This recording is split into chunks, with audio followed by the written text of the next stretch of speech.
त्याच्यामुळे विरोधकांना थोडीशी भीती वाटणार आहे. ह्याची 7% झाली तर मग पुन्हा कोणतं इलेक्शन लढेल तुम्हाला सुद्धा भीती वाटेल.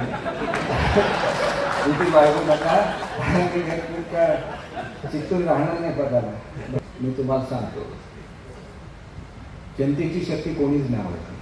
ती उद्धव साहेबांनी सुद्धा नाही ओळखली, पवार साहेबांनी नाही ओळखली. म्हणून मला सातत्याने पक्ष बदलायला लागला. पण कुठेही गेलो तरी मी निवडून आलो. आणि म्हणून मी तुम्हाला सांगतो, सगळ्यात मोठी काय तर ती जनता आहे. आपण जनतेबरोबर राहिलो, जनता तुमच्यावर राहते. स्वार्थासाठी राजकारण करू नका, लोकांसाठी राजकारण करा. आणि तुम्ही ते राजकारण करत राहिला, आयुष्यामध्ये तुम्ही कधीही हरू शकत नाही. मी आयुष्यात कुठलंही इलेक्शन आतापर्यंत हारलो नाही आणि आता काय पुढे इलेक्शन लढवायची इच्छाही नाही. परंतु अनेक लोक सांगतात मी आयुष्यभर जिंकली. मी सुद्धा आयुष्यभर जिंकलो इलेक्शन, सगळे इलेक्शन जिंकलो. परंतु ते काय मी नाही जिंकलो, तुम्ही जिंकलेला, तुमचं प्रेम जिंकलेलं आहे.